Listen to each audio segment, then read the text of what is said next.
I stood at the edge of my garden, pruning shears in hand, as my daughter-in-law's words echoed in my mind. It's my house, my rules, and I decide who sees my children. Little did she know that the deed to their family home still bore my name, a secret I'd kept even from my son until that final, devastating confrontation. The late afternoon sun stretched my shadow long across the flower beds I'd planted decades ago. 46 years in this house, the last 3 without Harold.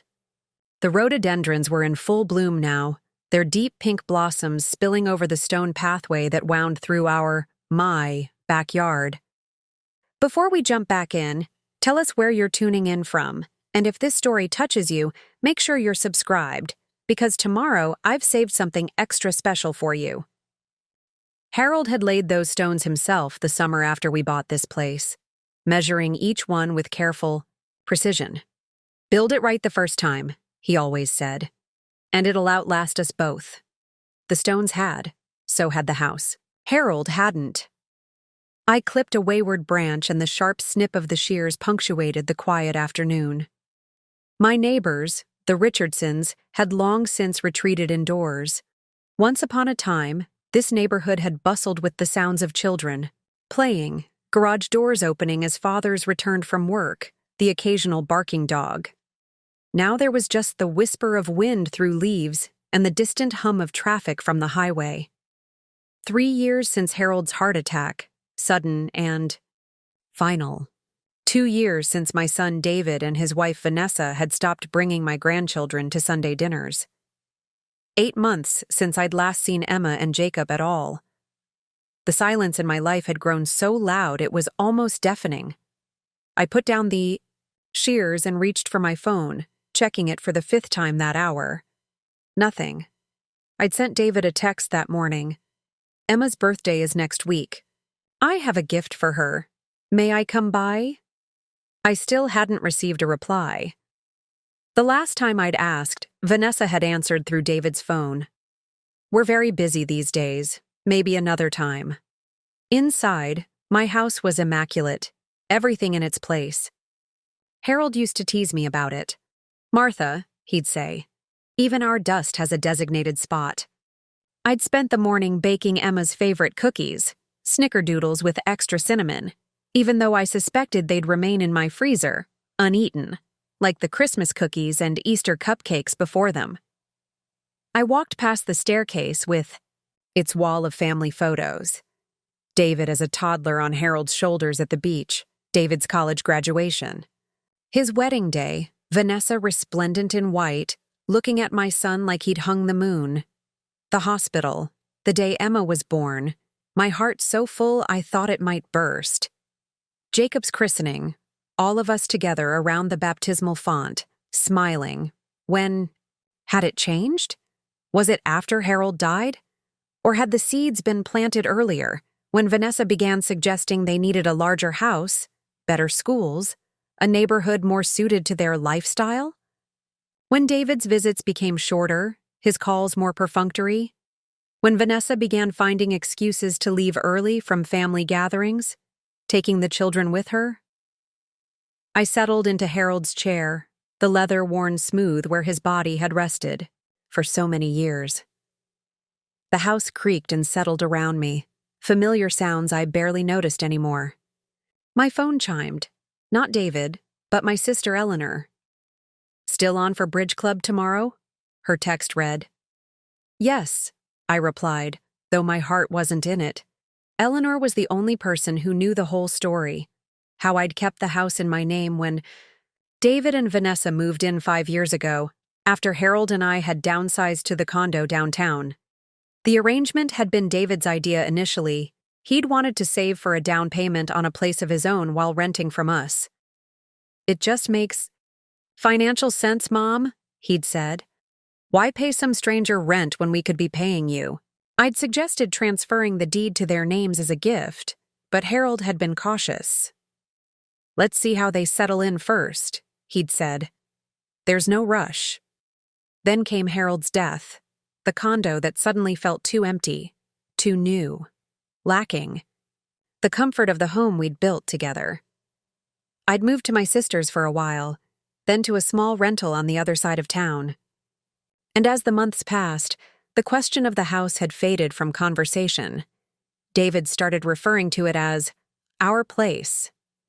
Vanessa redecorated, removing the last traces of the home Harold and I had created. I said nothing, willing to let them believe what made them comfortable. But comfort curdled into entitlement. Invitations grew scarce.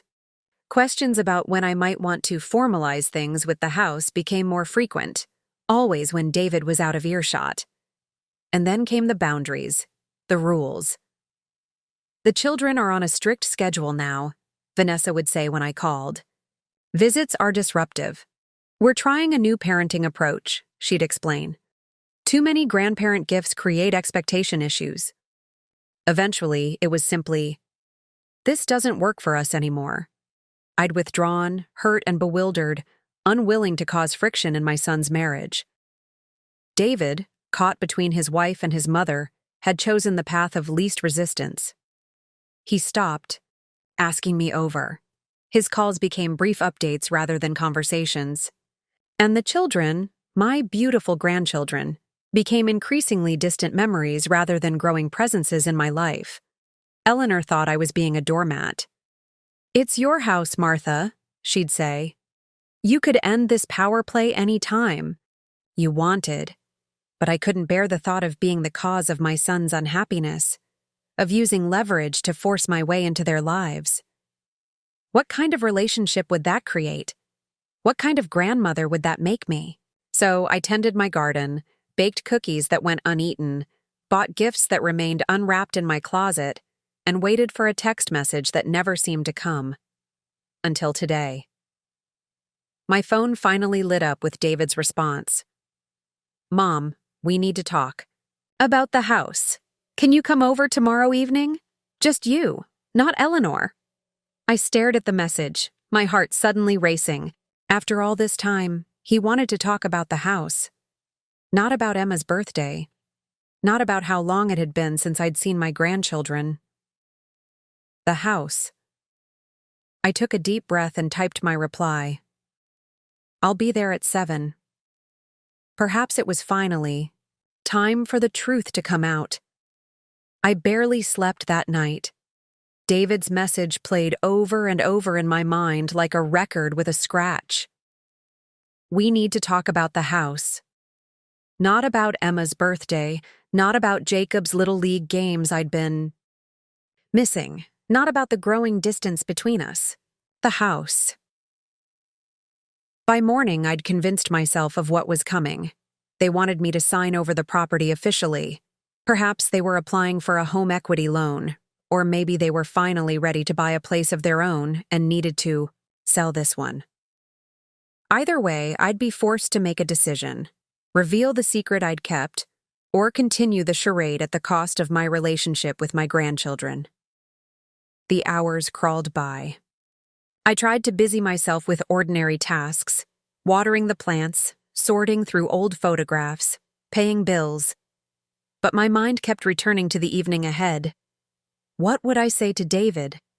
How would he react when he realized I'd let him believe the house was his all this time? Would seeing Emma and Jacob be part of the bargain, or would this drive an even deeper wedge between us? At noon, Eleanor called. Are you ready for tonight? She asked. As ready as I'll ever be, I said, folding laundry that didn't need folding, just to keep my hands busy. Remember, Martha, you hold the cards here. Don't let Vanessa manipulate you. It's not that simple, Elle. This isn't about winning or losing. It's about my family. Eleanor sighed. Family works both ways. David has responsibilities to you too, and those children deserve to know their grandmother. After we hung up, I opened my jewelry box and took out the small velvet pouch I kept tucked in the corner. Inside was the silver locket I'd bought for Emma's birthday. I'd had it engraved with her initials on the front and a tiny message inside. Love never fades. Grandma. Would I ever have the chance to give it to her? To see her face as she opened it? At 6 o'clock, I stood before my closet, deliberating longer than necessary over what to wear. Preparing and narrating this story took us a lot of time, so if you are enjoying it, subscribe to our channel. It means a lot to us. Now back to the story. I settled on a blue blouse that Harold always said brought out my eyes, a pair of black slacks and sensible shoes. I applied a touch of lipstick, brushed my hair until it shone, and fastened my own mother's pearl earrings, small talismans of strength. I placed Emma's gift in my purse along with the deed to the house. Not that I planned to wave it around, but having it with me felt like a silent affirmation of what I knew to be true. Then I drove the familiar route to the home that had once been mine, my hands tight on the steering wheel. The neighborhood looked just as it always had. Mature trees lining the streets, well-maintained lawns, a few children riding bikes in the early evening light. I slowed as I approached the house, taking in the changes Vanessa had made to the exterior. The shutters I'd painted forest green were now a trendy charcoal gray. The rose bushes Harold and I had planted were gone, replaced by low-maintenance, ornamental grasses. Even the mailbox was different, sleeker, more modern. I parked at the curb rather than in the driveway, feeling suddenly like a visitor who shouldn't presume too much. For a moment, I sat in the car, gathering my courage. Then I walked up the path to the front door, the same path where I'd once watched David take his first tottering steps, where we'd posed for countless family photos, where Harold and I had greeted friends for dinner parties and neighbors bearing casseroles. Before I could ring the bell, the door swung open. Vanessa stood there, her expression carefully neutral. "Martha," she said with a nod. "David's in his office on a call. He'll be a few minutes. No, hello. No, how are you? Certainly no invitation." To make myself comfortable in what had once been my own living room, I stepped inside, hit immediately by the competing scents of a vanilla candle and whatever was cooking for dinner. "The children?" I asked, trying to keep my voice casual. "At a friend's house for a playdate," Vanessa replied, turning away. "We thought it would be better to speak privately." Of course they weren't here. I'd known it, really. But the disappointment still stung freshly. I followed Vanessa into the kitchen, my kitchen once, where I'd taught David to bake cookies and carved 32 Thanksgiving turkeys. Now it was all gleaming white cabinets and marble countertops. Nothing like the warm, wooden space I'd loved. "Water?" Vanessa offered, already filling a glass without waiting for my response. "Thank you," I said, taking it and perching on one of the tall stools at the island. "The house looks different." "We've put a lot into updating it," she said, her tone making it clear who she meant by we. The previous style was rather dated. Previous style. As if Harold and I were just anonymous former owners, not family. "David mentioned you wanted to talk about the house," I said, deciding there was no point in small talk. Vanessa's eyes flickered briefly to the hallway, checking for David. "We've been thinking it's time to clarify the situation," she said, "for tax purposes and future planning." The way she said future planning made it sound ominous, like she was referring to my eventual demise rather than their financial goals. "See?" I said, though I didn't, not fully. "And what did you have in mind?" Before she could answer, David appeared in the doorway. My son, tall like his father, with Harold's strong jaw and my coloring. He looked tired, the kind of bone-deep exhaustion that comes from more than just a long day at work. "Mom," he said, coming forward to give me an awkward hug. "Thanks for coming." "Of course," I replied, holding on to him a moment longer than he seemed comfortable with. "I've missed you. All of you." He stepped back, exchanging a quick glance with Vanessa. "Let's sit in the living room," he suggested. "It's more comfortable." The living room had undergone the same transformation as the kitchen. My cozy, somewhat shabby furniture replaced by sleek, Instagram-worthy pieces that looked more stylish than inviting. The family photos I'd carefully arranged had been reduced to a few artfully framed shots on a minimalist shelf. I didn't see a single picture of me. or of Harold. David sat beside Vanessa on the sofa while I took the chair opposite. The coffee table between us felt like a demilitarized zone. "Mom," David began, leaning forward slightly, "we wanted to talk to you about formalizing the ownership of the house." And there it was, exactly as I'd expected. I took a sip of water, using the moment to compose my thoughts. "We've been living here for 5 years now," he continued, "making payments to you, handling all the maintenance and improvements. For all practical purposes, it's our home. But legally," Vanessa interjected, "the deed is still in your name, which creates complications." I could feel the weight of the actual deed in my purse, resting against my leg like a secret waiting to be told. "What kind of complications?" I asked quietly. "Well," Vanessa said, crossing her legs at the ankle, "we'd like to refinance for one thing. The interest rates are better now than when you and Harold originally purchased the property, and we'd like to do some major renovations, finish the basement, add a master suite. But we can't move forward while the house is still in your name." David nodded. "Plus, there's the issue of property taxes. You're technically the owner, which means you're responsible for them, even though we've been paying them through the rent we give you." I listened, noting how carefully they'd framed their argument. Not a word about the actual arrangement. That they'd been renting from me with the vague, unspoken understanding that someday the house would be theirs. Not a mention of how that arrangement had slowly morphed in their minds into ownership without the inconvenient legal reality.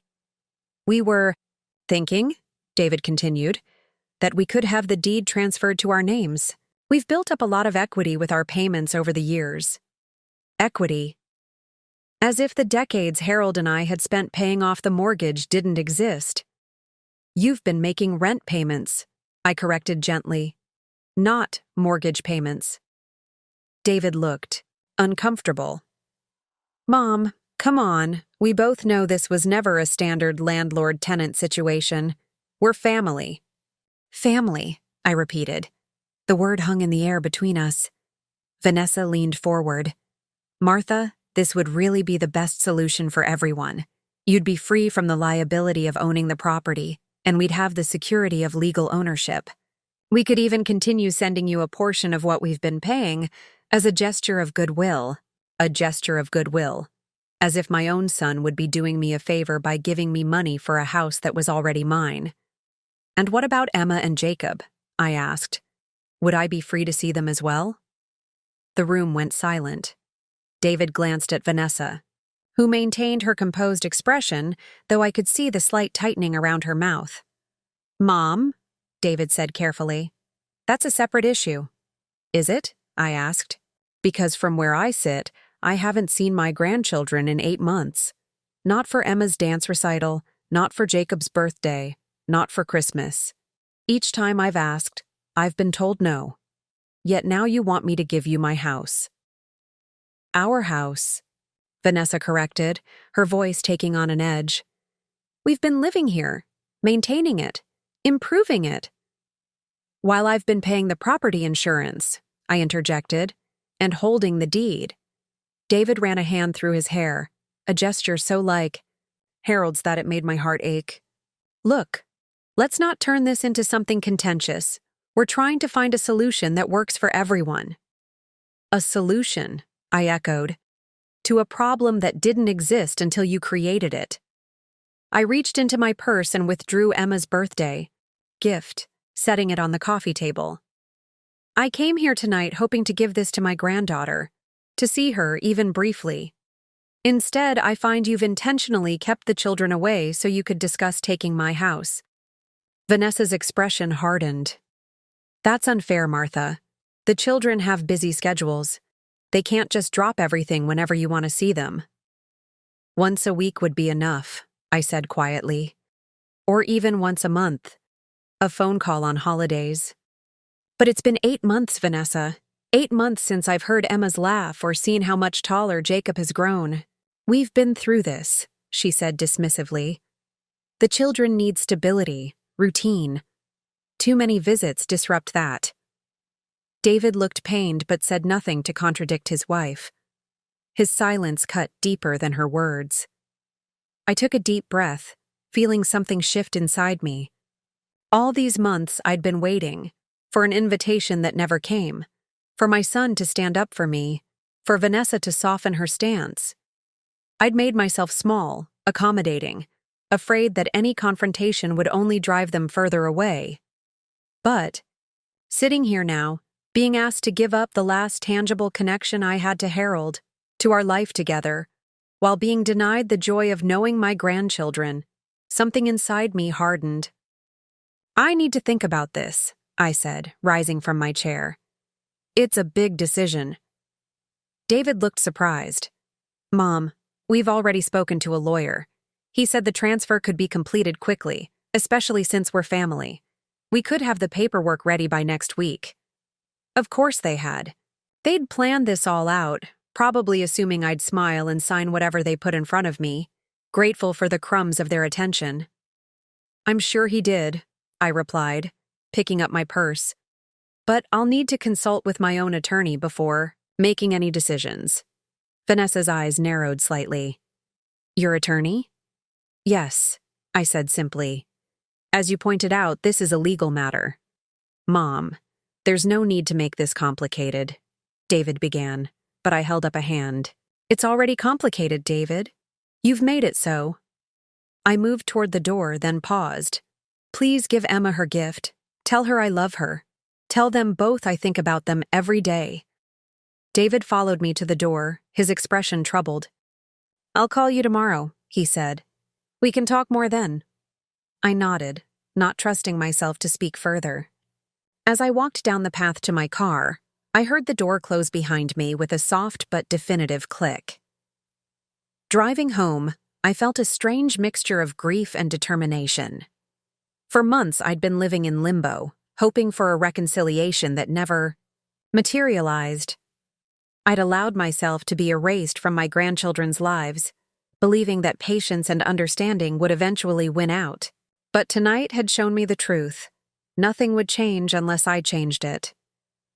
Eleanor was waiting on my porch when I pulled into my driveway, a bottle of wine and 2 glasses beside her. "That bad?" she asked as I approached. "Worse," I replied, sinking into the chair next to hers. "They want the house, Elle. They've already talked to a lawyer about transferring the deed." She poured wine into both glasses, handing me one. "And the children?" "Conveniently at a friend's house." I took a long sip. Vanessa made it clear that seeing Emma and Jacob isn't part of the deal. Those are separate issues, apparently. Eleanor's expression hardened. "Of course they are."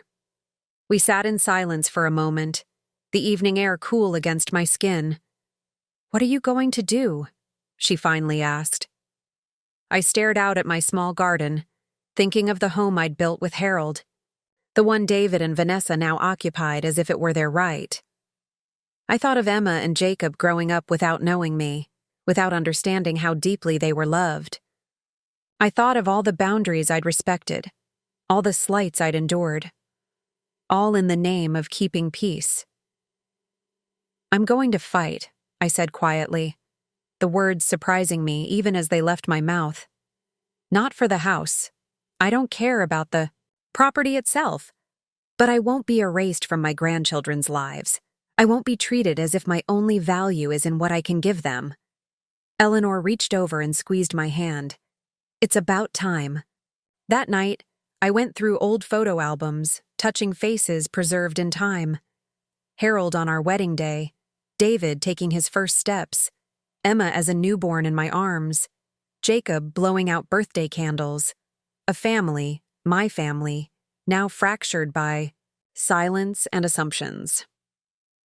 In the morning, I called James Sullivan, a lawyer who had been Harold's friend for decades. "Martha," he said warmly when his secretary put me through. "It's been too long. How are you?" "I need your help, James," I said. "It's about the house and my grandchildren." As I explained the situation, my voice grew steadier, my resolve stronger. By the time we ended the call, I had an appointment for the following day, and a plan beginning to take shape. I was done waiting for permission to be part of my family's life. It was time to claim my place, not as a visitor who might be tolerated when convenient, but as a grandmother who deserved respect and love. That evening, I sat down at my desk and began to write 2 letters, one to Emma and one to Jacob. Not letters of goodbye, but of beginning, of truth. James Sullivan's office was housed in a brick colonial building downtown, the kind with gleaming brass fixtures and carpet so thick it muffled footsteps. I'd been here many times with Harold over the years, for will updates, tax questions, the occasional real estate matter, but never alone. Never for something like this. His secretary, a gray-haired woman who'd been with the firm almost as long as James himself, greeted me with a warm smile. "He's ready for you, Martha. Go right in." James rose from behind his imposing oak desk as I entered, coming around to grasp both my hands in his. He'd aged since I'd seen him last, more lines around his eyes, less hair on his head. But his grip was still firm, his gaze direct. "Martha," he said, guiding me to a leather chair. "I've been thinking about what you told me on the phone. I had my assistant pull the property records this morning." I nodded, setting my purse on the floor beside me, and the deed is exactly as you described, solely in your name. Harold was quite clear about that when you decided to let David and Vanessa move in. He settled back behind his desk. "What's less clear is what you want to do about it now." What did I want? Not to hurt my son, certainly. Not to create more distance. But something had to change. "I want to see my grandchildren," I said simply. "I want to be part of their lives again." James nodded thoughtfully. "And you believe using the house as leverage is the way to accomplish that?" "I don't know," I admitted. "That's why I'm here. I need to understand my options." For the next hour, James outlined various legal approaches. I could demand that David and Vanessa either purchase the house from me at fair market value or begin paying standard rent. I could give them formal notice to vacate. I could offer to sell them the house with conditions attached regarding visitation rights, though he cautioned that such conditions might not be legally enforceable. "Ultimately," James said, "the property is yours to do with as you wish. They have no legal claim to it beyond what you choose to give them." I left his office with a clearer understanding of my legal position, but no greater certainty about what to do next. The power I held felt uncomfortable, unwieldy, a weapon I wasn't sure I wanted to wield, even in self-defense. David called that evening, just as I was finishing dinner. I let it ring twice before answering, steeling myself. "Mom," he said, his voice carefully modulated. "I was hoping we could continue our conversation from last night. Vanessa and I have been discussing some options that might work for everyone." "I'd be happy to hear them," I replied, keeping my tone neutral. "But I should tell you that I've spoken with James Sullivan today." A pause. "James Sullivan? Dad's lawyer? Why would you—" "Because this is a legal matter, David." As Vanessa pointed out, another longer pause. "Mom, we're talking about our home, where we're raising your grandchildren." The subtle emphasis on "your grandchildren" wasn't lost on me. A reminder of what was at stake. "Yes," I said. "The home I own, and the grandchildren I haven't been allowed to see for 8 months." "That's not fair," he began, but I interrupted. "No, it isn't fair. None of this is fair. It wasn't fair when you and Vanessa gradually excluded me from your lives. It wasn't fair when my invitations were repeatedly declined, my calls unreturned, and it certainly isn't fair to expect me to sign over a valuable asset while being treated like an unwelcome intrusion in my grandchildren's lives." Silence stretched between us. I could hear him breathing, could almost see him running his hand through his hair, as he always did when confronted. "What do you want, Mom?"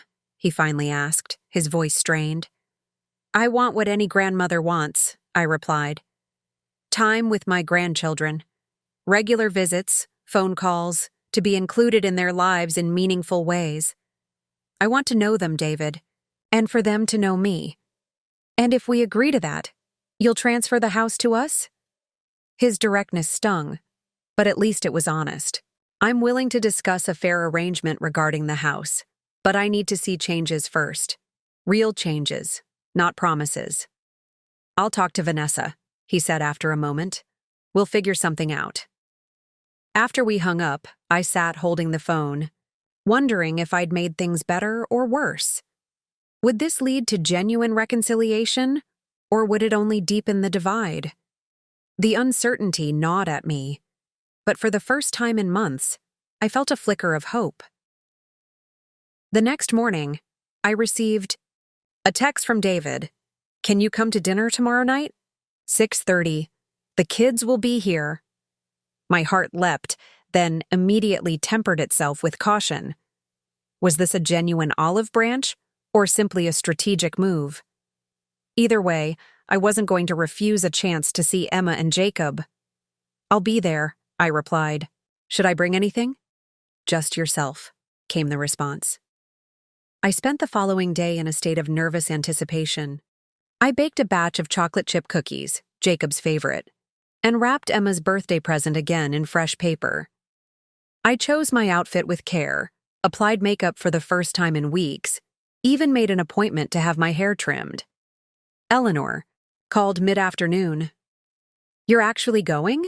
She asked, skepticism evident in her voice. Of course I'm going, I replied. They're my grandchildren, Elle. I'd walk through fire to see them. I just don't want you to get your hopes up, she said gently. One dinner doesn't mean Vanessa has had a change of heart. I know that, I said. Though part of me, the part that had been longing for reconciliation all these months, desperately wanted to believe otherwise. But it's a start. When I arrived at the house the next evening, my car laden with cookies and gifts, despite David's instruction to bring nothing, I was surprised to find Vanessa's parents' car in the driveway. The Caldwells had never been particularly warm toward me, viewing me, I suspected, as competition for their grandchildren's affection rather than a fellow grandparent. I hesitated briefly before gathering my things and walking to the door. This time, it was David who answered, his expression a careful mix of welcome and warning. Mom, he said, giving me a quick hug. Come in. Everyone's in the living room. Everyone, indeed. The Caldwells sat primly on the sofa, glasses of wine in hand. Vanessa stood by the fireplace, directing a tight smile my way. And there, on the floor with a puzzle spread before them, were Emma and Jacob. My heart nearly burst at the sight of them. Emma, now 7, her dark hair longer than I remembered, falling in waves past her shoulders. Jacob, 5, still round-cheeked and bright-eyed, missing his 2 front teeth since I'd seen him last. How much they'd grown. How much I'd missed.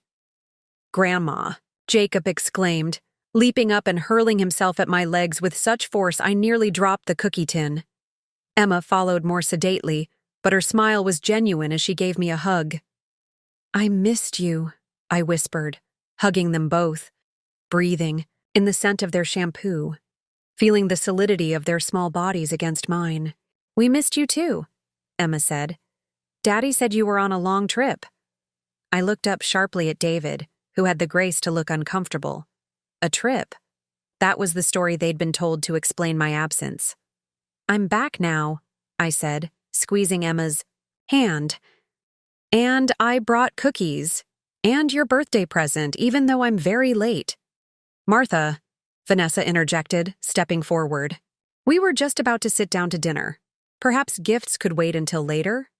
Her tone was pleasant enough, but the message was clear. This was still her house, her rules. Of course, I said, reluctantly releasing my grandchildren. Whatever works best. Dinner was an exercise in strained politeness. The Caldwells dominated the conversation, talking about their recent cruise, their golf club memberships, their plans to take Emma and Jacob to Disney World over spring break. Vanessa kept the children on their best behavior, redirecting any extended interaction with me with subtle but effective interventions. More vegetables. Please finish your milk. No, you may not leave the table yet. David, caught in the middle as always, attempted to include me in the conversation, asking about my garden, my bridge club, safe topics that required no real engagement. I answered politely, all the while watching the clock, feeling my precious time with the children slipping away. After dinner, Vanessa announced it was nearly the children's bedtime. But Grandma Martha brought cookies and a present for Emma, she conceded. We have time for that before bath. The controlled environment, the supervised visit, the clear boundaries, it felt more like a court-ordered visitation than a family dinner. But I smiled and presented Emma with her gift, watching her face light up as she opened the silver locket. It's so pretty, she breathed, letting me fasten it around her neck. Read what it says inside, I urged.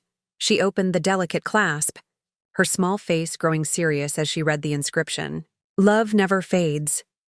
Grandma, she recited. Then, looking up at me with Harold's eyes, even when you're on a trip? Especially then, I said, my throat tight.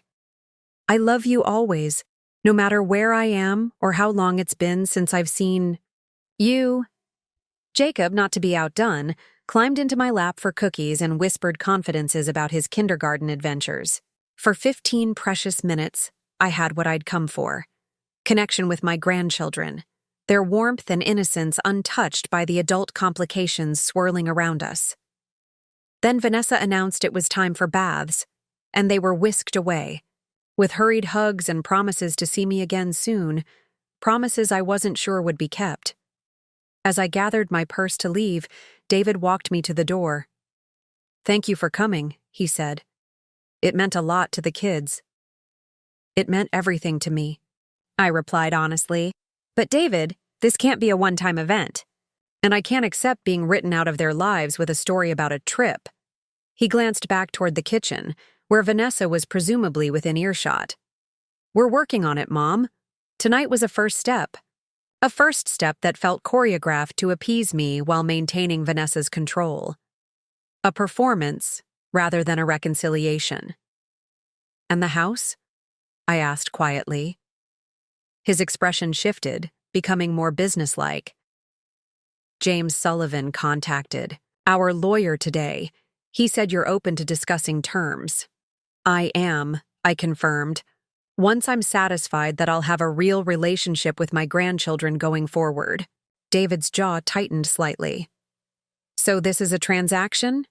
Visitation rights in exchange for the deed? No, I said firmly. This is me protecting the only leverage I have to be part of my grandchildren's lives. Would we be having this dinner if I hadn't consulted a lawyer about the house? He didn't answer, which was answer enough. I left with a hollow victory. I'd seen Emma and Jacob, yes, but under such controlled circumstances that it hardly felt like progress. And the underlying issue remained unresolved. David and Vanessa wanted the house unconditionally, while I wanted assurances that couldn't, be put into a legal document. As I drove home, tears I'd been holding back all evening finally spilled over. The joy of seeing my grandchildren was real, but so was the pain of understanding how tenuous my position remained. One supervised dinner wasn't a solution, it was barely a beginning. The pattern established itself over the next few weeks with a painful predictability. I was permitted to see Emma and Jacob once a week, always at their house, always under Vanessa's watchful eye. The visits were tightly scheduled, arrival at 5:30, departure promptly at 7, after the children had eaten dinner but before their bedtime routine began. No taking them to the park, no having them over to my house, no disruption to their carefully managed lives. Each visit followed the same choreography. David would greet me at the door, sometimes with genuine warmth, other times with the distracted air of a man caught between opposing forces. The children would rush to hug me, their enthusiasm undimmed by the constraints placed on our time together. Vanessa would hover nearby, polite but watchful, quick to interrupt with reminders about homework or chores or screen time limits. I brought small gifts, books, art supplies, a kite for Jacob, a journal for Emma, carefully chosen to be modest enough not to provoke Vanessa's disapproval of spoiling. I asked about school, about friends, about the everyday details of their lives I'd missed. I soaked up their stories, their laughter, storing them like treasures to sustain me between visits. "It's like being on parole," I complained to Eleanor one afternoon as we walked through the farmer's market.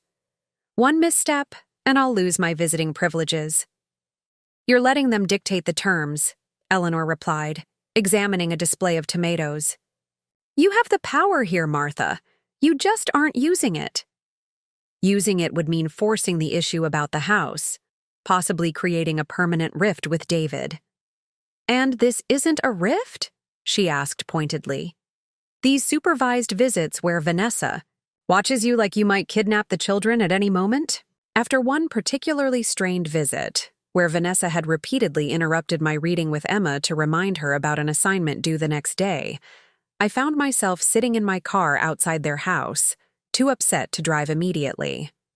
David must have noticed, because he came out, approaching my window with a concerned expression. "Mom, are you okay?" I rolled down the window, wiping hastily at my eyes. "I'm fine, just taking a moment before heading home." He glanced back at the house, then opened my passenger door and slid in beside me. Something he hadn't done since he was a teenager learning to drive. "This isn't working, is it?" he asked quietly. I stared straight ahead. "It's better than nothing." "But it's not enough?" It wasn't a question. "No," I admitted. "It's not enough. I'm grateful to see them, David. I am. But this arrangement feels temporary, conditional, like I'm being tested each time, and if I fail, I'll be back to nothing." He was silent for a long moment. "Vanessa is protective of the kids. She has strong ideas about how they should be raised, who should influence them. And I don't meet her criteria," I said flatly. The next scheduled visit brought a surprise. When I arrived, carrying a puzzle Emma had mentioned wanting to work on together, it was Vanessa who greeted me at the door. Alone. "The children aren't here," she said without preamble. "They're at my parents' house for the evening." I stood on the doorstep, puzzle in hand, momentarily speechless. "But our visit, it's Thursday. I always come on Thursday." David and I thought, "It would be good for us to talk, just the two of us." She stepped back, a clear invitation to enter despite her uninviting tone. I followed her inside, apprehension building with each step. The house felt different without the children's energy filling it. Colder, more sterile. Vanessa led me to the living room where 2 cups of tea sat waiting on the coffee table. This had been planned then, not a sudden decision. "David's working late," she explained, taking a seat and gesturing for me to do the same. "He thought it might be easier if we spoke woman to woman." "I understand you've been speaking with your lawyer again," Vanessa began, her voice carefully modulated. "About the house." "Yes," I acknowledged. "I have. May I ask what you hope to accomplish?" The directness of the question caught me off guard. "Clarity," I said after a moment. "Security." "For yourself," she said. "At our expense." "For all of us," I corrected, including Emma and Jacob. Vanessa's perfect posture didn't falter, but something in her expression hardened. "Martha, let's be honest with each other. You're using the house to force us to give you access to our children on your terms. And you used your children to control me," I replied quietly. "By keeping them away, knowing I would do almost anything to see them again." "We have different perspectives on what's best for Emma and Jacob," she said. "As their mother, I have to prioritize their well-being over your feelings. And you believe having no relationship with their grandmother is in their well-being?" "I believe consistency and stability are essential for children," she replied. I believe that your approach to grandparenting, the indulgence, the undermining of our rules, creates confusion. I've respected every boundary you've set during these visits, I pointed out. Even when they felt unnecessarily restrictive. Even when they hurt. Because you want the house, she said flatly. The accusation stung, not least because there was a grain of truth in it. The house had become a bargaining chip, a lever I was using, however reluctantly, to maintain my place in my grandchildren's lives. I want my family, I corrected. The house is just a house, Vanessa. If I thought signing it over to you would guarantee I'd have a real relationship with Emma and Jacob going forward, I'd do it in a heartbeat. But we both know that's not how this works. Vanessa set her teacup down with deliberate care. What exactly do you want, Martha? Spelled out, specifically. The directness of her question caught me off guard. For months, all I'd wanted was to see my grandchildren again. Now that I had that, however, limited and controlled, what did I want? I want to be a real grandmother, I said. Not a scheduled visitor. I want to be able to take the children for ice cream occasionally, or have them stay overnight at my house. I want to be included in their birthdays and school events. And in exchange, you'll give us the house? Her tone was cool, businesslike. This isn't a transaction, Vanessa. It's about family relationships. And yet you're using the house as leverage, she pointed out. That makes it a transaction. I felt a flash of frustration. What choice have you given me? You shut me out completely. You told the children I was on a trip, rather than explaining that you were keeping me away. For a moment, something like understanding crossed her face. Then she shook her head slightly. You still don't see it, do you?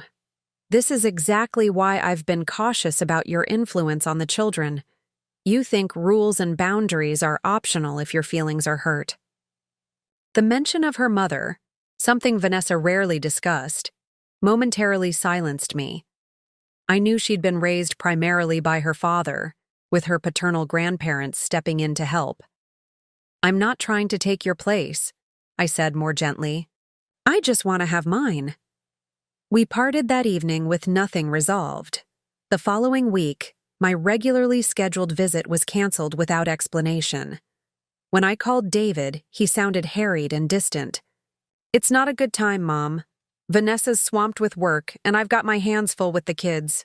We'll get back on track next week. But the next week brought another cancellation, and the one after that. The brief progress we'd made slipped away, replaced by a wall of silence even more impenetrable than before. My calls went unanswered. My texts received brief, non-committal responses. Once again, I found myself shut out of my grandchildren's lives. Unable to bear the renewed separation, I drove to their house one Saturday afternoon, a time I knew they'd likely be home. David answered the door, his expression a mix of surprise and discomfort. Mom, he said, not inviting me in. This isn't a good time. It's never a good time anymore, David, I replied. What's happening? One conversation with Vanessa and suddenly I'm persona non grata again? He glanced over his shoulder, nervously. It's complicated. Complicated how? I've respected every boundary. I've followed every rule. What more do you want from me? Before he could answer, Vanessa appeared behind him. What's wanted, she said coolly, is clarity about the house. We've consulted another attorney. He believes we have grounds to claim ownership based on occupancy and improvements made. So that was it. They'd found a lawyer willing to challenge my ownership, to try to take the house without negotiation or compromise. I see, I said, pain giving way to anger. So the visits, the apparent progress, that was all just to keep me docile while you plotted to take my property? Mom, it's not like that, David protested weakly. Then what is it like, David? Explain it to me. Because from where I stand, it looks exactly like that. In that moment, Emma's face appeared in the doorway behind them, lighting up when she saw me. "Grandma!" she called, trying to push past her parents. Vanessa turned sharply. "Emma, go to your room, now!" "But I want to see Grandma," she protested, her small face crumpling in confusion. "Now, Emma," Vanessa repeated firmly. As Emma reluctantly obeyed, Vanessa turned back to me. "I think you should leave." "This isn't over," I said quietly, my resolve hardening. "Not by a long shot." That night, I called James Sullivan at home, something I'd never done before. "They're trying to claim ownership through adverse possession," I told him, claiming the improvements they've made give them rights to the property. James sighed heavily. "It's a weak argument at best. They've been paying you rent which acknowledges your ownership. And the time period for adverse possession in this state is much longer than they've been living there." "So what do they hope to accomplish?" "Intimidation, most likely," he replied. "They're hoping you'll back down, agree to their terms rather than engage in a protracted legal battle." "Well, I won't," I said firmly. "This isn't just about the house anymore. It's about dignity, about not being manipulated and bullied out of what's rightfully mine, both my property and my relationship with my grandchildren." The next morning, I received an email from David, not a personal message, but a formal communication from his work address. Attached was a document titled Proposed Settlement Agreement, laying out terms under which I would transfer the house to them in exchange for a schedule of supervised visits with the children. The coldness of it, the reduction of our family relationship to a legal contract, made my hands shake with anger and grief. This wasn't my son speaking. This was Vanessa's strategy, her attempt to formalize her control over both the property and my access to Emma and Jacob. I forwarded the email to James without comment. His response came within the hour. "Do not respond. Let me handle this." 2 days later, David called, his voice tight with anxiety. "Mom, did you get the proposal? We need to resolve this quickly. The uncertainty is hard on everyone." "I received it," I said evenly. "James Sullivan will be responding on my behalf." "Mom, please," he pleaded. "Can't we handle this as family, without lawyers?" "We stopped handling this as family the moment you let Vanessa ban me from seeing my grandchildren," I replied. "The moment you stood by while I was erased from their lives. The moment you decided my home was yours to take." The line went silent. Then, quietly, "I never wanted it to be like this." "Neither did I, David. Neither did I." That evening, I sat on my porch watching the sunset, feeling a strange mixture of sorrow and determination. The battle lines had been drawn, not by me, but by David and Vanessa's escalation. I hadn't wanted war, but I was no longer afraid to fight one. The house that Harold and I had built together, the home where we'd raised our son and welcomed our grandchildren, had become contested territory. But the real battle wasn't over property. It was over my right to exist as a grandmother, to be recognized and respected as an essential part of Emma and Jacob's lives. And that was a battle I would not lose, no matter the cost. 3 days after, I instructed James to respond to their lawyer's letter. I still hadn't heard from David. My calls went unanswered, my texts unread. The silence was deafening, a wall of indifference that hurt more than any angry words could have. I was in my garden, aggressively pruning roses that didn't need pruning, when Eleanor's car pulled into my driveway. She emerged with a determined expression and a newspaper tucked under her arm. "Have you seen this?" she asked without preamble, unfolding the local paper and pointing to a small item in the real estate section. I took the paper, squinting at the fine print. There it was, my house, the house I legally owned, listed for sale by Vanessa's real estate company. The description was glowing. Charming family home with recent updates, well-maintained garden, perfect for growing family, motivated sellers, priced to move quickly. My hands began to shake. "They can't do this," I said, my voice barely audible. They can't sell what isn't theirs to sell. Obviously not, Eleanor agreed, taking the paper back. It's fraud, pure and simple. But the question is, why would they take such a risk? I sank onto the garden bench, suddenly exhausted. They're gambling that I won't fight them publicly, that I'll be too embarrassed by the family conflict to challenge them. Before I could say more, my phone rang. David. Finally. David, I answered, trying to keep my voice level. I've been trying to reach you. Mom, he said, his voice tight with an emotion I couldn't immediately identify. We need to talk. Can you come to the house? Now? Despite everything, hope flared briefly. Is everything okay? Are the children… They're fine. This is about the lawyer's letter. Your lawyer's letter. I'll be there in 20 minutes, I said. Eleanor insisted on driving me, concerned about my shaking hands and obvious distress. I'll wait in the car, she promised. But I'm not letting you go alone. When we pulled up to the house, I was surprised to see several cars in the driveway, not just David and Vanessa's, but also her father's distinctive luxury sedan and another I didn't recognize. This looks like an ambush, Eleanor muttered. Are you sure you don't want me to come in with you? No, I said, gathering my resolve. This is something I need to handle myself. The front door opened before I could ring the bell. David stood there, his expression strained. Mom, he said, stepping back to let me in. Thank you for coming. The living room was indeed full of people. Vanessa sat rigidly on the sofa beside her father, Robert Caldwell, a stern-faced man who'd never bothered to hide his disdain for me. In an armchair sat a silver-haired man in an expensive suit whom I didn't recognize, but whose demeanor screamed, lawyer. Martha, Robert Caldwell said, his tone making my name sound like an accusation. I understand you're causing problems for my daughter and grandson.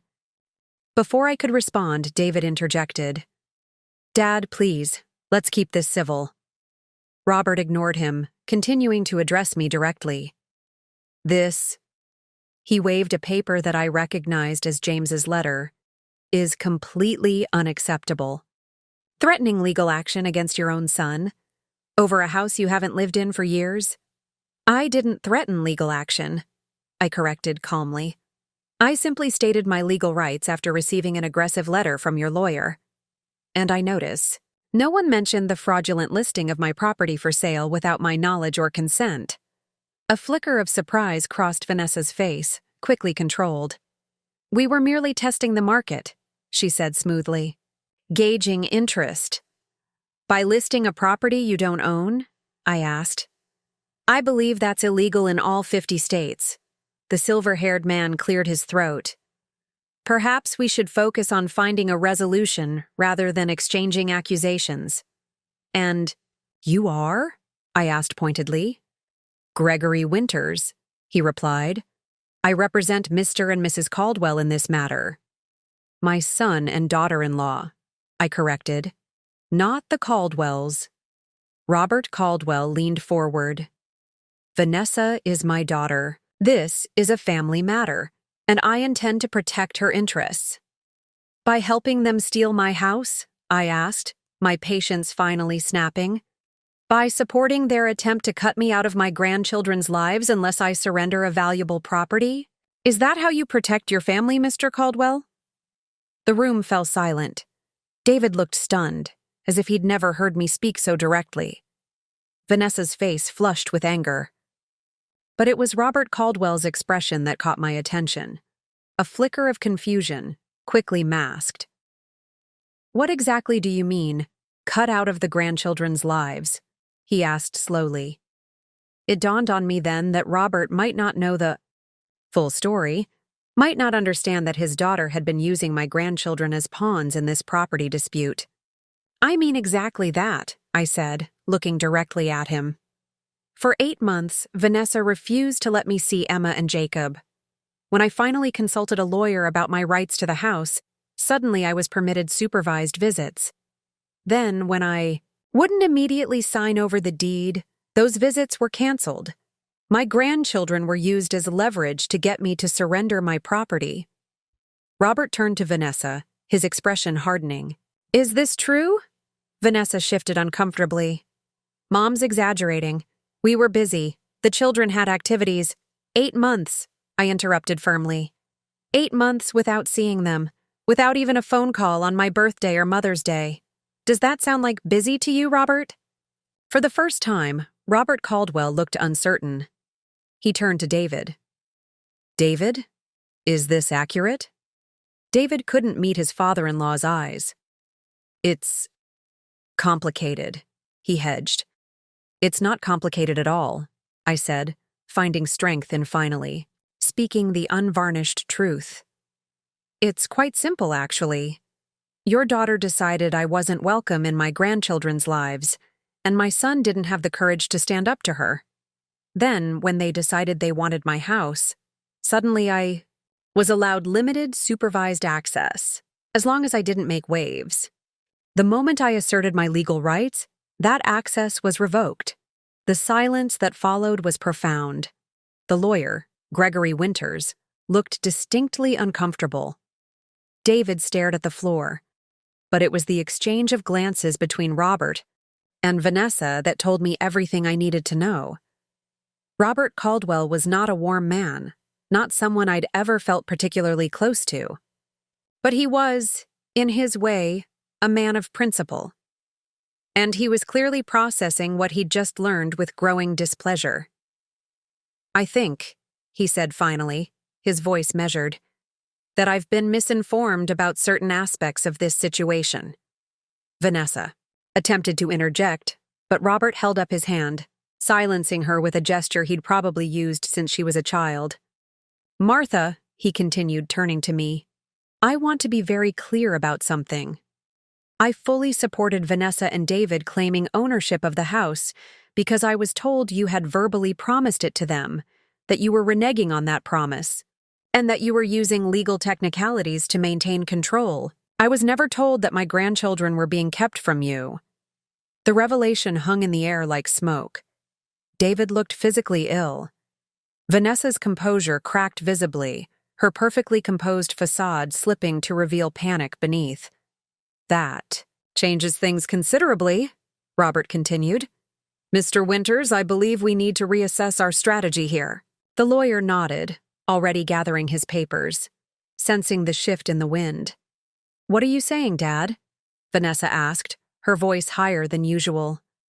I'm saying, Robert replied firmly, that using children as pawns in a property dispute is unacceptable. To me, to any court, to any decent person, and I will not be party to it. With those words, the carefully constructed narrative Vanessa had built crumbled completely. The house that had been the focus of so much conflict suddenly receded in importance compared to the moral line that had been crossed. A line that even Robert Caldwell, with all his wealth and privilege and occasional arrogance, recognized should not be breached. In that moment, I saw with perfect clarity what needed to happen next. Not revenge, not a scorched earth legal battle, but a path forward that would protect both my rights and the children's well-being. The breaking point had arrived, and with it, surprisingly, the first fragile possibility of healing. The revelation, in that tense living room, my living room technically, changed everything. Robert Caldwell's discovery of his daughter's manipulation created a seismic shift in the family dynamics. For the first time since this ordeal began, I wasn't standing alone. I think we should continue this discussion another time, Robert said, rising abruptly. Vanessa, David, I'd like to speak with you privately. Mr. Winters, thank you for coming, but I believe we'll be taking a different approach moving forward. The lawyer gathered his papers, clearly recognizing his dismissal. Vanessa looked stricken, her carefully constructed narrative crumbling around her. David simply looked exhausted, the weight of his divided loyalties finally proving too heavy to bear. As they all filed out toward the kitchen, Robert paused beside me. Martha, he said, his voice gruff but not unkind, I want you to know I had no idea about the grandchildren. That's not how family treats family. I nodded, unable to speak through the sudden tightness in my throat.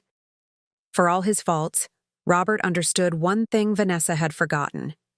Family bonds matter, not just as leverage or obligation, but as the foundation of who we are.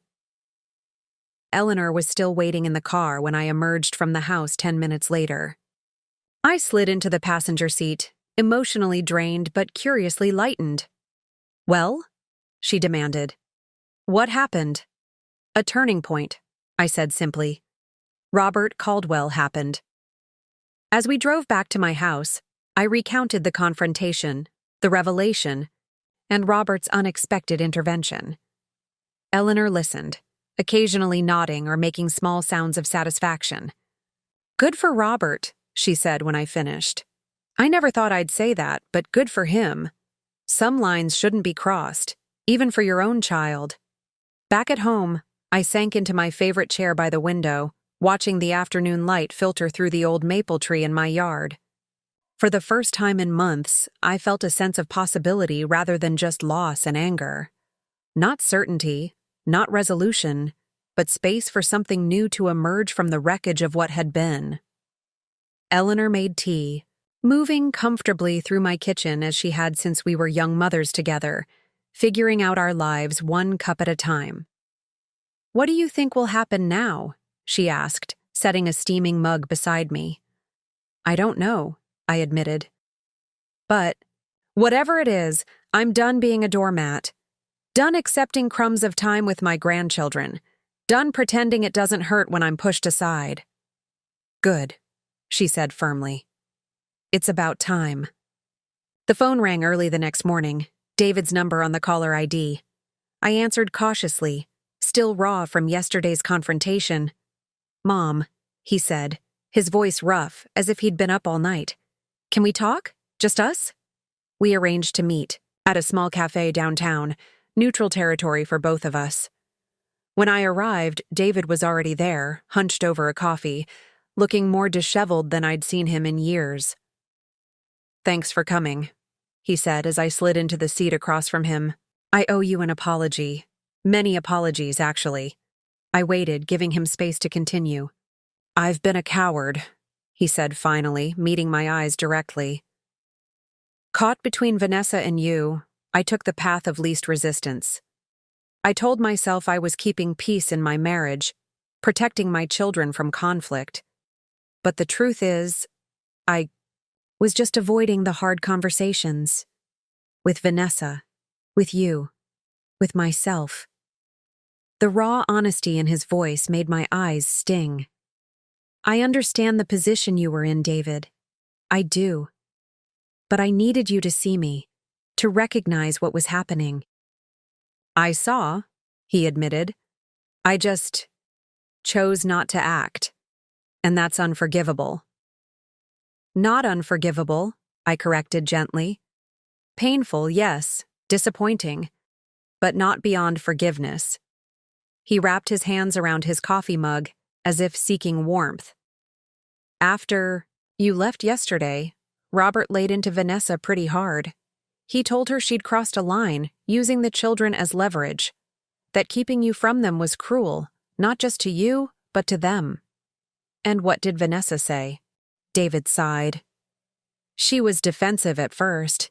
Said you'd never respected her parenting, that you undermined her with the kids. But when Robert asked for examples, she couldn't really provide any. It was illuminating. For you too, I imagine." He nodded, looking ashamed. "I've been so focused on keeping Vanessa happy that I stopped questioning whether what she wanted was right. I stopped being the kind of son, the kind of man Dad raised me to be." The mention of Harold, of the values he'd instilled in our son, brought a fresh wave of grief. What would Harold think of all this? Of his son, his daughter-in-law, his widow all locked in this painful struggle? "Your father always said that character is revealed in how we treat people when it costs us something," I said quietly. "When it's inconvenient or difficult." I know, David said. I've been failing that test spectacularly. We sat in silence for a moment, the gentle hum of the cafe washing around us. So, what happens now? I finally asked. Vanessa and I have a lot to work through, he said. But one thing is clear. You need to be in the children's lives. Not on Vanessa's terms, not as a visitor granted occasional access, but as their grandmother. A real, present, loving influence. For the first time in our conversation, I felt a genuine spark of hope. And Vanessa agrees with this? She's coming around, he said carefully. Robert's intervention helped, and I think seeing the situation through his eyes gave her some perspective.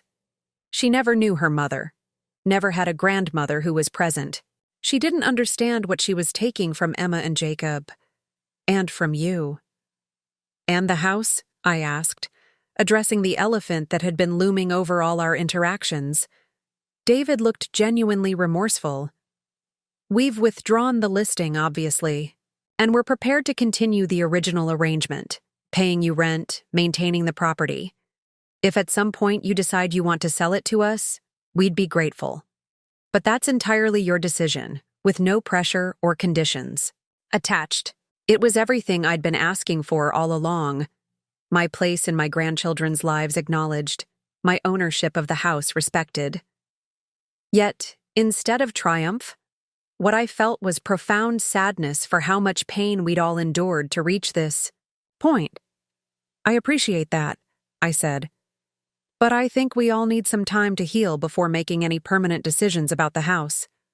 He nodded, relief evident in his expression. That's fair.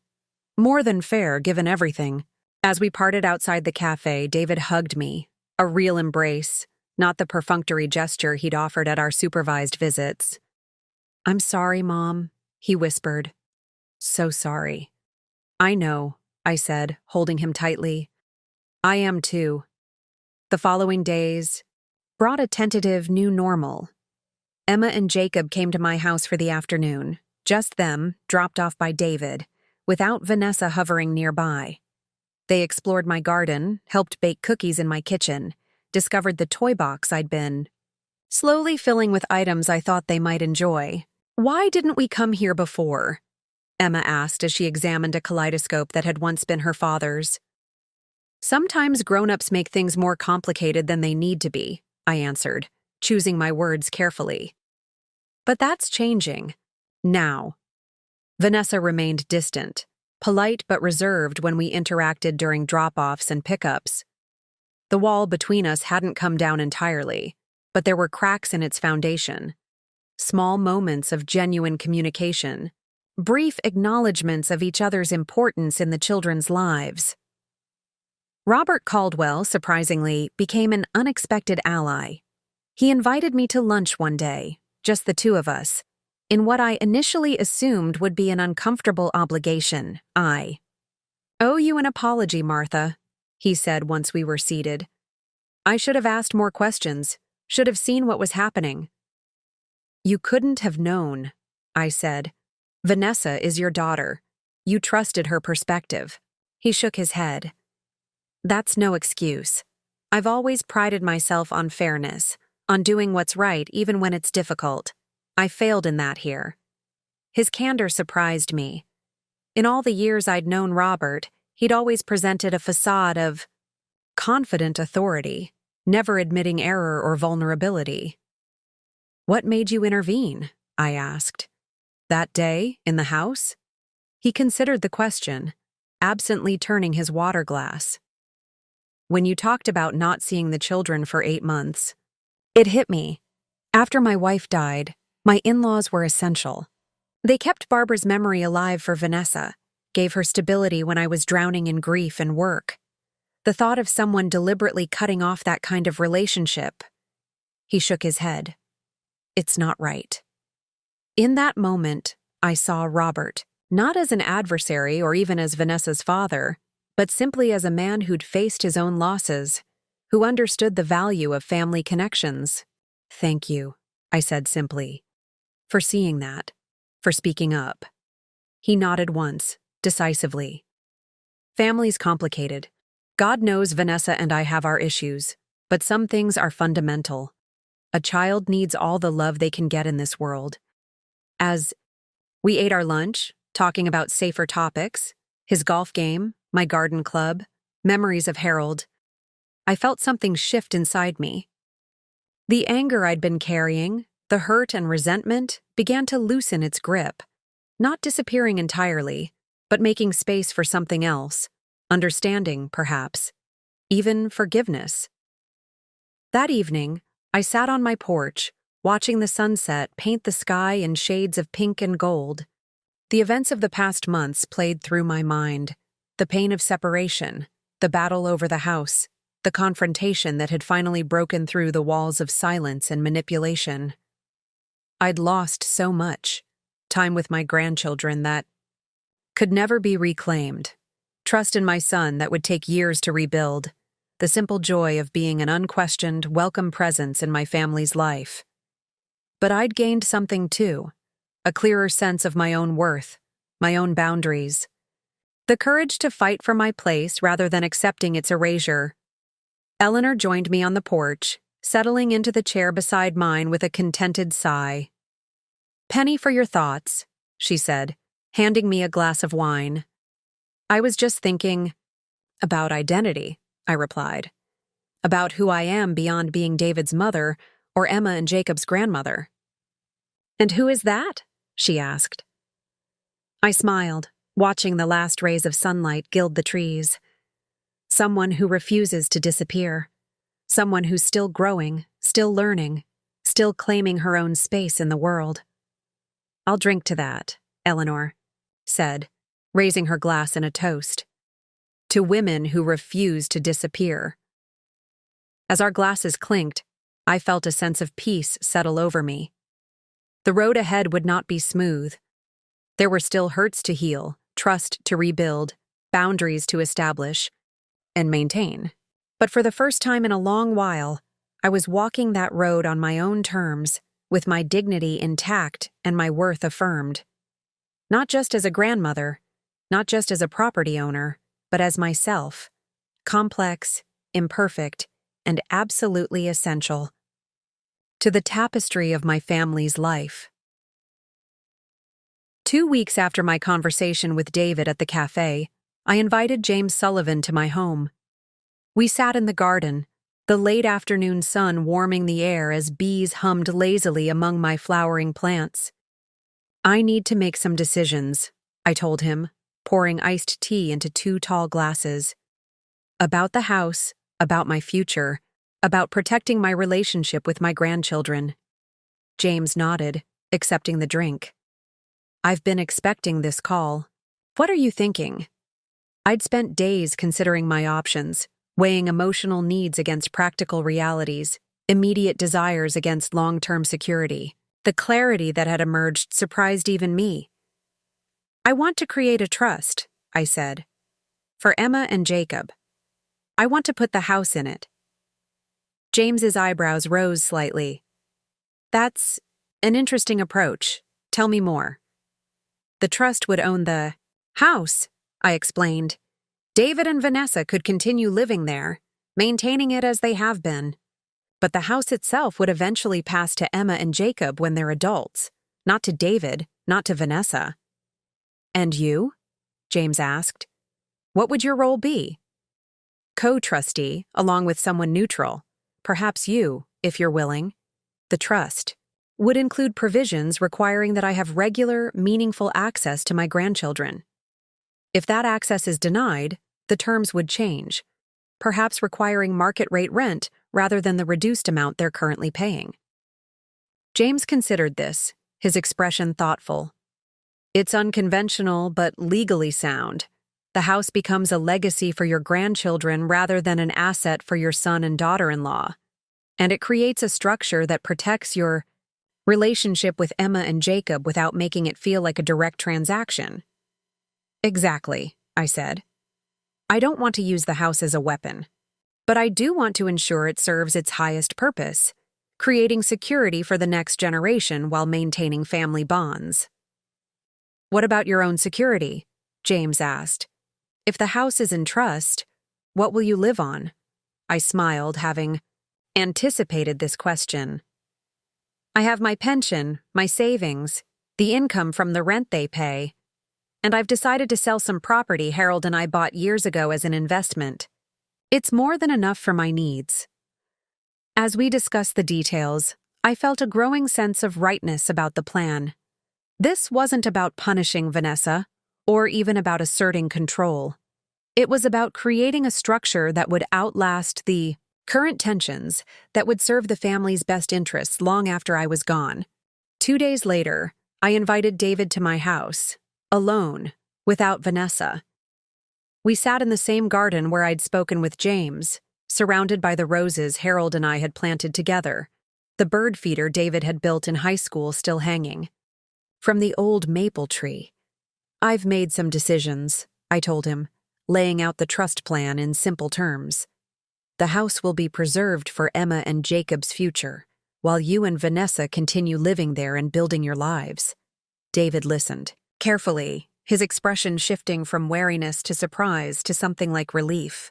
This is not what I expected, he admitted when I finished. What did you expect? I asked. He shrugged. I don't know. That you'd sell us the house with strings attached, or keep using it as leverage indefinitely, or sell it out from under us to someone else entirely. Is that really who you think I am? I asked quietly. He had the grace to look ashamed. No. But the past few months have been so contentious, I wasn't sure what to expect. I reached across the table to take his hand. I'm still your mother, David. I still want what's best for this family, all of us. This solution protects everyone's interests. Emma and Jacob get a legacy. You and Vanessa get stability and security. And I get to be a grandmother to my grandchildren. And if Vanessa objects? He asked, the question revealing that despite his new resolve, he still feared his wife's reaction. Then she objects, I said simply. The terms are fair, more than fair, and they're non-negotiable. Something in my tone must have conveyed my absolute certainty, because David straightened slightly, nodding. I understand. And I agree for what it's worth. It's a good solution. As he left, I felt a weight lifting. Not completely, but significantly. For the first time since this conflict began, I was acting from a position of strength tempered with compassion. Not reacting, not defending, but moving forward with purpose and clarity. The final piece of my plan required the most courage. A direct conversation with Vanessa. Despite the progress of recent weeks, the children's visits to my home, David's renewed relationship with me, even Robert's unexpected alliance, Vanessa had remained distant, a reluctant participant in our fragile truce. I arranged to meet her at a small bookshop cafe across town, a neutral location where neither of us would feel at a disadvantage. She arrived precisely on time, dressed impeccably as always, her expression composed but wary. Thank you for coming, I said as she slid into the seat across from me. David said it was important, she replied, neither warm nor overtly hostile, a carefully constructed neutrality that had become her default mode with me. I nodded, taking a fortifying sip of tea before beginning. I've made some decisions about the house that will affect all of us. I wanted to discuss them with you directly. Her posture stiffened slightly. I thought you and David already talked about this. We did. But you're an equal part of this family, and you deserve to hear it from me, not secondhand. I explained the trust arrangement clearly and concisely, how the house would be preserved for Emma and Jacob's future while they continued living there, how the reduced rent would continue, how the legal structure would ensure that my relationship with my grandchildren remained protected. As I spoke, I watched the subtle shifts in Vanessa's expression. Surprise, calculation, and finally, something like grudging respect. You've thought this through, she said when I finished. I have, I agreed. It's taken me time to see past my hurt and anger to find a solution that serves everyone's interests. She was quiet for a moment, tracing the rim of her untouched coffee cup. "And if I object?" "Then you object," I said calmly. "But the decision is made. The paperwork is being prepared. This is happening, Vanessa, with or without your blessing." The directness of my response seemed to catch her off guard. For months, perhaps years, I had been accommodating, yielding, careful not to provoke conflict. The woman sitting across from her now was different, still compassionate, but unshakably firm in her resolve. "Why are you telling me this in person?" she finally asked. "You could have let David handle it, or sent a letter through your lawyer." "Because I respect you," I said simply. "Despite everything that's happened, you're the mother of my grandchildren. You're David's chosen partner, and I hope that someday we might find a way to be family in more than just name." Her eyes widened slightly at this unexpected olive branch. "After everything I've done? The way I kept the children from you?" "I haven't forgotten," I acknowledged. "That hurt won't disappear overnight, but holding on to anger and resentment only poisons the future. I'd rather find a path forward, however difficult." Vanessa looked down at her hands, her composure slipping for perhaps the first time since I'd known her. "I didn't understand," she said quietly. "What it would mean to the children to lose their connection with you, to lose that part of their history, their sense of family." "Because you never had it yourself?" I suggested gently. She nodded, still not meeting my eyes. "After my mother died, it was just Dad and me. His parents tried, but they were distant, formal. Not like you with Emma and Jacob." In that moment, I glimpsed something I'd never fully seen before. The wounded child beneath Vanessa's perfect exterior, the girl who'd lost her mother too young, who'd never known the unconditional love of a grandmother. "I'm not asking to replace your mother," I said, "or to tell you how to raise your children. I just want the chance to love them, to be part of their lives in a meaningful way." "And the house?" she asked, returning to more practical matters. "The house is just a structure," I said. "What matters is the family that lives within it. This solution preserves that family, all of us, while protecting the children's future." She was silent for a long moment, processing. Then, with visible effort, she straightened her shoulders and met my gaze directly. "I need to be honest with you, Martha. I'm not sure I can be the daughter-in-law you deserve. Not yet. There's too much history between us." "I'm not asking for that," I assured her. "Just for mutual respect, open communication, and a shared commitment to Emma and Jacob's well-being." She nodded once, decisive. "I can agree to that." As we parted outside the cafe, there was no warm embrace, no dramatic reconciliation. But Vanessa extended her hand, a formal gesture that nonetheless represented a significant shift. "Thank you," she said, "for doing right by the children, even when I didn't." I took her hand, feeling the cool, firm grip that matched her personality. "They're worth it," I replied. "We all are." Walking back to my car, I felt an unexpected lightness.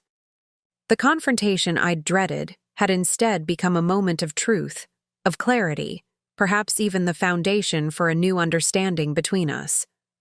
The trust documents were signed 2 weeks later in James Sullivan's office.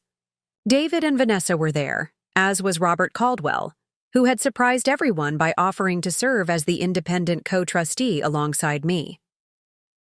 "I have a vested interest in my grandchildren's future," he said when I questioned his involvement, "and in making sure this family heals."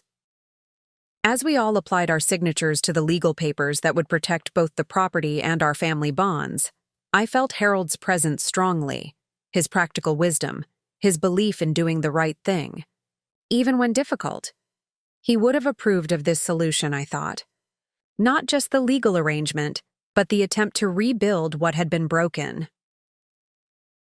That evening, Emma and Jacob came to my house for dinner, their first overnight stay since the rift began. As we baked cookies together in my kitchen, flour dusting, The countertops and laughter filling the air, Emma looked up at me with serious eyes. "Are you going to go away again, Grandma?" she asked. "No, sweetheart," I assured her, brushing a smudge of chocolate from her cheek. "I'm not going anywhere." "Promise?" Jacob chimed in, his small face equally concerned. "I promise," I said, gathering them both into my arms. "Some things are too important to let go of, and you two are at the very top of that list." Over their heads, I caught sight of my reflection in the window, a woman transformed not by defeat or surrender, but by the courage to stand her ground, to demand respect, to fight for what mattered most. Not just a grandmother, not just a property owner, but a person of substance and worth who had reclaimed her place in the tapestry of family life. The weeks following the trust agreement brought a new rhythm to our family life. Emma and Jacob spent every other Saturday with me, sometimes overnight, sometimes just for the day. I attended Jacob's soccer games and Emma's piano recitals. Slowly, carefully, we were rebuilding connections that had been severed. Not everything was smooth sailing, however.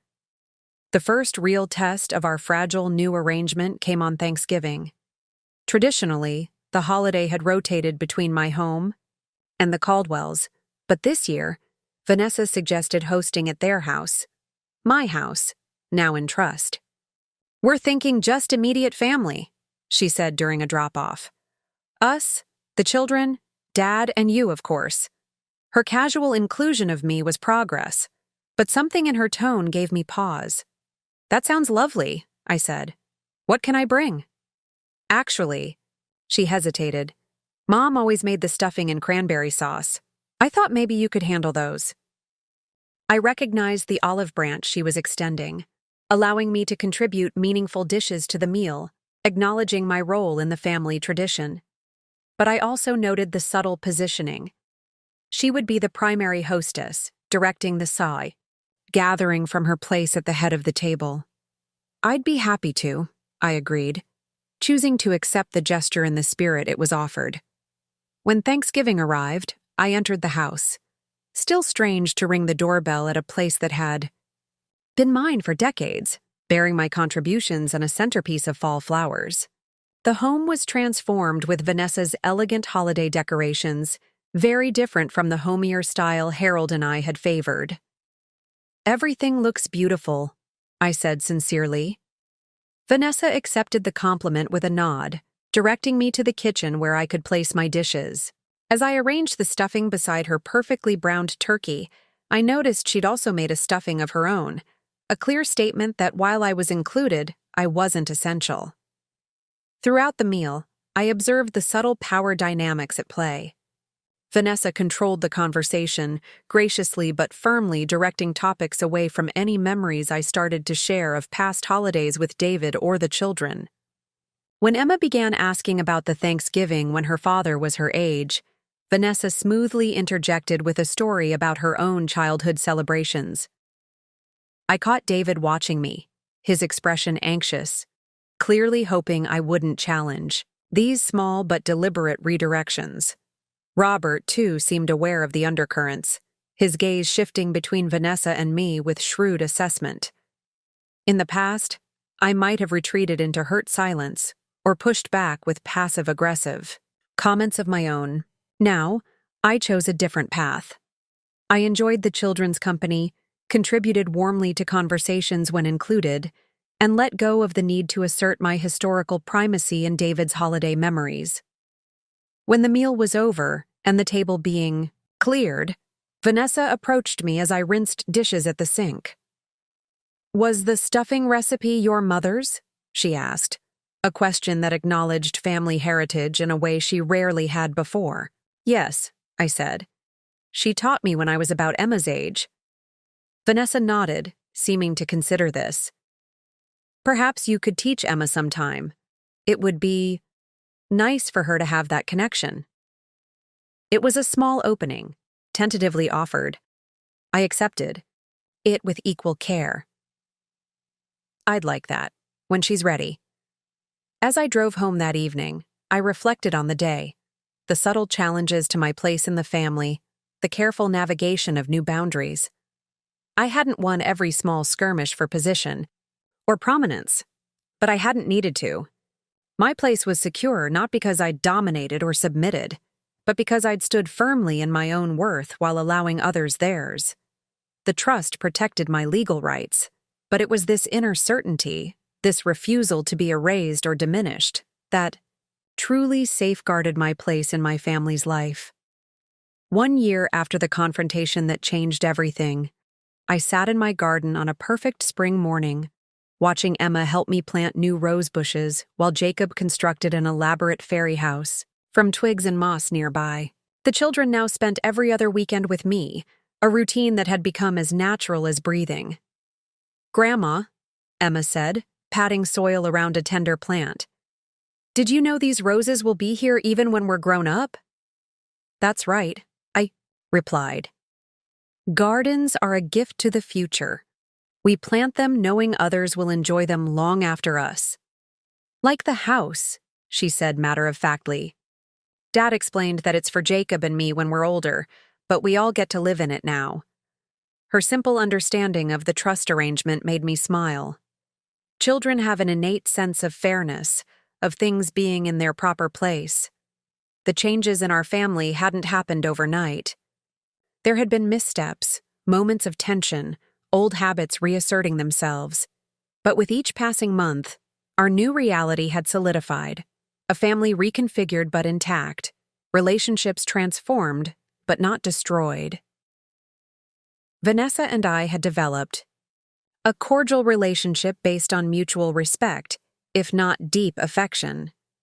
She had come to value my role in the children's lives, acknowledging that my love for them enriched rather than diminished her own importance. I, in turn, had learned to respect her boundaries as their mother, to support without undermining. David had grown too, finding his voice in the family, mediating less and participating more. I saw in him echoes of Harold's quiet strength, his integrity finally emerging from the shadow of people-pleasing that had defined him for too long. My own life had expanded beyond the role of grandmother.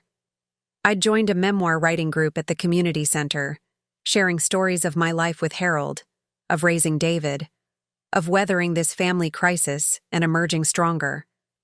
I'd made new friends, taken up watercolor painting, traveled with Eleanor to the coast we'd always talked about visiting. "Martha," Eleanor had said during that trip, as we watched waves crash against rugged cliffs, "I hardly recognize you anymore," in the best possible way. "What do you mean?" I'd asked. "You take up space now," she'd replied. "You don't shrink yourself to make others comfortable. It's magnificent to see." She was right. The painful journey of the past year had transformed me, burning away the need for approval, the willingness to be erased for the sake of keeping peace. I had learned the difference between compromise and surrender, between generosity and self-abnegation. Now, watching my grandchildren in the garden, these precious children I'd nearly lost, I felt profound gratitude for that difficult path. The house that had become the focal point of our conflict was just a structure of wood and stone. What mattered was the legacy of love, respect, and truth I was building with each boundary maintained, each relationship nurtured on new, healthier terms. "Grandma, look," Jacob called, proudly displaying his completed fairy house. I made room for a grandmother fairy too, not just the mom and dad ones. "That's perfect," I said, my heart full. "Everyone needs a grandmother, even fairies." Emma looked up from her planting, soil smudged adorably across her cheek. "Mom says you're coming to my recital next week, and after, we're all having dinner. Together." "That's right," I confirmed. I wouldn't miss it. The invitation had come from Vanessa herself, not relayed through David as it might have been in the past. A small gesture, perhaps, but significant in its acknowledgement of my rightful place in the celebration of Emma's achievement. As the afternoon sun warmed my shoulders, I felt Harold's presence, not as a ghost or memory, but as the foundation upon which I'd built this new chapter. He would have been proud of the stand I'd taken, the dignity I'd reclaimed, the family I'd fought to preserve. The house that had been our battleground now stood as a symbol of continuity, of legacy, of love, that transcends individual ownership. In creating the trust, I hadn't given the house away. I'd transformed it into something more valuable. A tangible reminder that family bonds matter, that children deserve every source of love available to them, that grandmothers will not be erased. "Time to go, kids," David called from the porch where he'd been chatting with Eleanor. "Mom's waiting at home." "Can we come back tomorrow?" Jacob asked, reluctant to leave his fairy construction. "Not tomorrow," I said, "but soon, very soon. I'll be here waiting." And I would be, standing firmly in my own worth, claiming my rightful place in their lives, never again allowing myself to be dismissed or forgotten. Not a visitor granted occasional access, but a grandmother with open arms and an open heart, essential and irreplaceable in the tapestry of family love. Up next, you've got 2 more standout stories right on your screen. If this one hit the mark, you won't want to pass these up. Just click and check them out. And don't forget to subscribe and turn on the notification bell so you don't miss any upload from us.